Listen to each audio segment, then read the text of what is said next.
Yes, hi, hello. Hello, guys. I'm going to explain the problem from lead code.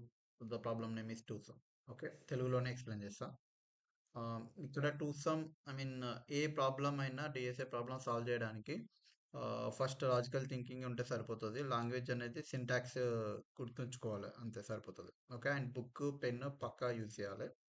ఈ ప్రాబ్లం already నేను solve చేశా. Just ఎక్స్ప్లెనేషన్కి చాలా బాగుంటుందని చెప్పేసి నేను స్టార్ట్ చేశా ఈ ప్రాబ్లం తోటి. ఓకే ఇక్కడ టు సమ్ రిలేటెడ్ టు అరే అంటే ఇక్కడ అరే కనిపించగానే ఓకే మనం అరేలోనే సాల్వ్ చేయాలి ప్రాబ్లం అని మోస్ట్లీ అందరు థింక్ చేస్తారు. నాకు కూడా అదే ఐడియా వస్తుంది. బట్ ఇక్కడ వచ్చేసరికి యాష్ మ్యాప్లో అయితే ఈజీగా ఉంటుంది. యాక్చువల్ ప్రాబ్లం ఏంటనేది ఎక్స్ప్లెయిన్ చేస్తా ఫస్ట్. అయితే మీకు ఈజీగా అర్థమవుతుంది. ఇక్కడ నమ్స్ అనే ఒక అరే ఉంది. ఇదంతా మీరు చదువుకోండి. ఓకే జస్ట్ ఈజీగా ఎక్స్ప్లెయిన్ చేయాలంటే ఇక్కడ ఒక అరే ఉంది.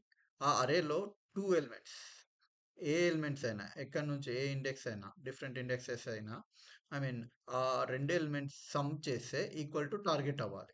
లైక్ 2 + 7 = 9. అలా ఈక్వల్ అవుతే 2 అండ్ 7 యొక్క ఇండెక్స్ని మనం రిటర్న్ అవుట్పుట్ లాగా పంపించాలి. సేమ్ ఇంకో టెస్ట్ కేసు చూసుకుంటే 3 to 4 3 to 4లో =6 A indexes some చేస్తే ఏ ఇండెక్సెస్ ఎలిమెంట్స్ సమ్ చేస్తే 6 వస్తుంది. లైక్ ఇక్కడ 3 + 2 5 అవుతుంది, అది అవ్వదు. కాబట్టి 2 + 4 6 అవుతుంది. ఇక్కడ 2 యొక్క ఇండెక్స్ 1, 4 యొక్క ఇండెక్స్ 2. రైట్ ఇది దీన్ని రిటర్న్ లా రిటర్న్ అరే లాగా పంపించేస్తాం. స్టోర్ చేసి అరేలో స్టోర్ చేసి రిటర్న్ పంపించేస్తాం. సేమ్ టెస్ట్ కేస్ 3 తీసుకుంటే 2 ఎలిమెంట్సే ఉన్నాయి. 3 + 3 6 అవుతుంది. అందుకని 0 1 రిటర్న్ చేసాం. ఓకే తొందరగా సాల్వ్ చేస్తాం. అందుకని డైరెక్ట్ కోడ్లోకి వెళ్ళిపోతాం. ఫస్ట్ ఇక్కడ రిటర్న్ ఏం చేయమన్నాడు మీరు ఇక్కడ జావాలో సింటాక్స్ చూసుకుంటే ఇంట్ ఆఫ్ అని ఉంది. కాబట్టి రిటర్న్ అరేని రిటర్న్ చేయాలి. కాబట్టి నేను ఫస్ట్ అరే క్రియేట్ చేస్తా. దీంట్లో కూడా జస్ట్ 2 ఎలిమెంటే ఉండాలి. కాబట్టి మనం డైరెక్ట్ లెంత్ 2 అని పెట్టేస్తాం. ఓకే అండ్ ఇక్కడ ఎగ్జాంపుల్ మీరు క్వశ్చన్లో చూసుకుంటే perfectly you may assume that each input would have exactly one solution ఉంది. అంటే ఒక వన్ సొల్యూషన్ పక్క ఉంటుంది. కాబట్టి మనము ఎడ్జ్ కేసెస్ తీసుకునే అవసరం లేదు. ఎడ్జ్ కేసెస్ సాల్వ్ చేసే అవసరం లేదు. కాబట్టి డైరెక్ట్ ఒక అరే క్రియేట్ చేసా. నెక్స్ట్ యాష్ మ్యాప్ క్రియేట్ చేస్తాను. ఓకే యాష్ మ్యాప్ క్రియేట్ చేస్తాను. చాలా మంది ఈ ప్రాబ్లమ్ సాల్వ్ చేయడానికి డైరెక్ట్ అరేలోనే థింక్ చేస్తారు. బట్ యాష్ మ్యాప్లో ఈజీగా ఉంటుంది. ఓకే ఇక్కడ కీ స్టోర్ చేసా, వాల్యూ కూడా స్టోర్ చేయాలి.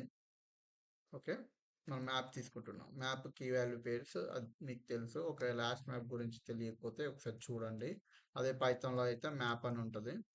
డిక్షనరీ కూడా యూజ్ చేయొచ్చు పైథాన్లో. C++ అయితే అనార్డర్ మ్యాప్, ఆర్డర్ మ్యాప్స్ అని ఉంటాయి. అవి యూజ్ చేసుకుంటే సరిపోతుంది. ఓకే నెక్స్ట్ మ్యాప్ క్రియేట్ చేసా. డైరెక్ట్ అండ్ లెంత్ తీసేసుకుంటా. ఓకే ఓకే ఇటరేషన్స్ రాసేసాం. అంటే అరే యొక్క లెంత్ ఎంత ఉంటే అన్ని టైమ్స్ ఫర్ లూప్ ఇటరేట్ అవుతుంది. ఓకే నెక్స్ట్ ఇక్కడ డైరెక్ట్ బిగినర్స్ ఉంటే మనం డైరెక్ట్ ఫస్ట్ అయితే ఇక్కడ అరే రిటర్న్ చేయమన్నాడు కాబట్టి నేను రిటర్న్ చేసేస్తున్నా. రిజల్ట్ అరే నేను క్రియేట్ చేసిన అరే నేమ్ రిజల్ట్ అరే. జస్ట్ ఎంటీ అరేనే రిటర్న్ చేసినా నో ప్రాబ్లం. మనకి ఫస్ట్ సిస్టమ్ అవుట్పుట్ పెట్టుకున్నా అని నో ప్రాబ్లం. అందుకనే అరే రిటర్న్ చేస్తే మనకి కంపైలేషన్ ఎర్రర్స్ రావు. ఓకే ఇక్కడ ఫస్ట్ ఏం చేయాలంటే మనం మ్యాప్లో స్టోర్ చేయాలి. ఇలా మ్యాప్ డాట్ పుట్ అని యూజ్ చేసేసి ఇక్కడ ఏం స్టోర్ చేస్తా అంటే నేను నమ్స్ ఆఫ్ ఐ అంటే ఎలిమెంట్స్ ప్లస్ వాల్యూ ప్లేస్లో కీ లాగా నమ్స్ ఆఫ్ ఐ అంటే ఎలిమెంట్స్ని స్టోర్ చేసి వాల్యూ ప్లేస్లో ఇండెక్స్ స్టోర్ చేస్తుంది. ఇండెక్స్ ఇటరేషన్స్ అవుతాయి కాబట్టి ఐ వాల్యూస్ తీసేస్తుంది.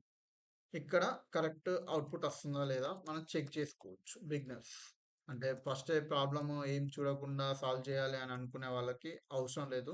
డైరెక్ట్ మీరు కొన్ని స్టెప్స్ మెల్లిమెల్లిగా చేసుకుంటూ వెళ్ళి చూసుకున్నా నో ప్రాబ్లం. ఇక్కడ మళ్ళీ syntax error. Okay I know system dot out dot submitting to frequently place.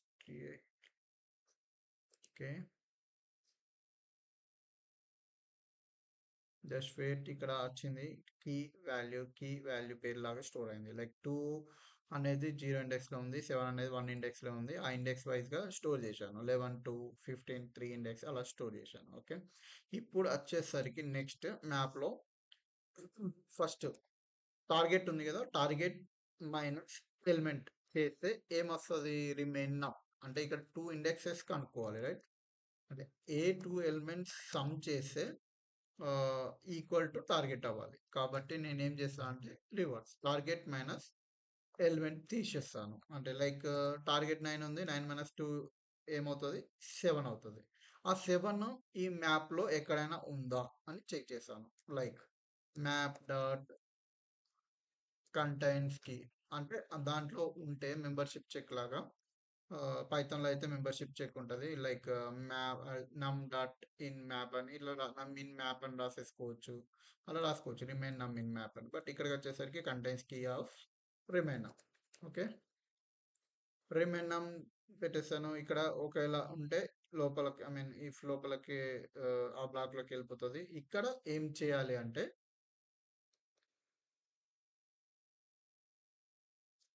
ఇక్కడ ఐ మీన్ మ్యాప్‌లో రిమైన్ నమ్ వచ్చేసింది. ఇప్పుడు ఏం చేయాలి? రిజల్ట్ అరేలో స్టోర్ చేయాలి. రిజల్ట్ అరే 0లో ఏం స్టోర్ చేస్తాం? ఎలా అయినా స్టోర్ చేయొచ్చు. గెట్ చేయాలి. మ్యాప్‌లో ఆ ఎలిమెంట్ ఉంటే అది ఎక్కడ ఉంది? ఏ కీస్‌లో ఉంది అని మనం తెలుసుకోవచ్చు. రిమైన్ నమ్ అని పెట్టేస్తే మనకి ఇండెక్స్ వస్తది. దాని యొక్క ఇండెక్స్ ఎక్కడుంది అని వచ్చేస్తది. దెన్ ఇంకో ఇండెక్స్ ఏముంటది? లైక్ అంటే ఇంకో ఎలిమెంట్. ఇప్పుడు దీని యొక్క ఒక ఎలిమెంట్ యొక్క ఇండెక్స్ ఇక్కడ నుంచి వచ్చేస్తది. మ్యాప్‌లో నుంచి గెట్ చేస్తే. ఇంకో ఇండెక్స్ ఐ మీన్ ఇక్కడ ఇటరేట్ అవుతుంది అంటే ఆ టైంలో ఈ ఇటరేషన్‌లో ఆ ఎలిమెంట్ ఉన్నట్టే కదా! అందుకని చెప్పేసి మనం ఐ స్టోర్ చేసుకుంటాం. లాస్ట్‌కొస్తే ఆల్రెడీ రిటర్న్ చేశాం కాబట్టి అరే రిటర్న్ చేసేస్తున్నాం. లైక్ రన్ చేద్దాం. రన్ చేసి మేబీ సింటాక్స్ ఎర్రర్స్ లేకపోతే ఓకే. రన్ అయిపోయింది. డన్. నెక్స్ట్ వచ్చేసరికి యాహ్! సబ్మిట్ అవుతుందా? అన్ని టెస్ట్ కేసెస్ కానీ చెక్ చేసుకోవాలి. యెస్. సబ్మిట్ అయింది. Yeah! This is about to some అరే ప్రాబ్లమ్. ఈరోజు నుంచి మోస్ట్‌లీ డైలీ అవ్వకున్నా అని 2 డేస్, 3 డేస్‌కి ఒకసారి అంటే దీని కన్సిస్టెన్సీ నేను మెయింటైన్ చేస్తానో చేయలో అని తెలీదు. వీడియోస్ అప్‌లోడ్ చేయడానికి. ఎందుకంటే టైం పడుతుంది. ఇంతకుముందు కూడా వీడియో రికార్డింగ్ చేశా, సబ్మిట్ చేశా. అప్పుడు కొంచెం ఇష్యూస్ ఉండడం వల్ల అది 5 మినిట్స్‌కి ఆగిపోయింది. నేను చూసుకోకుండా ఎక్స్‌ప్లెయిన్ చేశా. అందుకనే ఆహ్, మేబీ కన్సిస్టెన్సీగా అప్‌లోడ్ చేయడానికి చూస్తా డే బై డే లేకపోతే డైలీ చేయడానికి. ఓకే. నేనైతే ప్రాబ్లమ్ సాల్వింగ్ నా కన్సిస్టెన్సీ, నా tech challenge, fitness challenge daily చేస్తున్నాను. ఇలానే ఎక్స్‌ప్లెయిన్ చేస్తా. ఓకే. నేర్చుకోండి. ఇంకా డీటెయిల్‌గా ఎక్స్‌ప్లెయిన్ చేయాలి అని ఇంకా అర్థం అవ్వకపోతే నాకు కామెంట్స్‌లో పెట్టండి. ఇంకా డీటెయిల్‌గా అసలు బ్రూట్ ఫోర్స్ ఎలా చేయాలి? అసలు ప్రాబ్లమ్‌ని సింపుల్‌గా ఎలా అర్థం చేసుకోవాలనేది కూడా ఎక్స్‌ప్లెయిన్ చేస్తా. ఓకే. మీరు కామెంట్స్‌లో పెట్టండి. ఎలా ఎక్స్‌ప్లెయిన్ చేయాలో అలా చెప్తా. Okay. Thank you. Thank you very much. By by. Good night.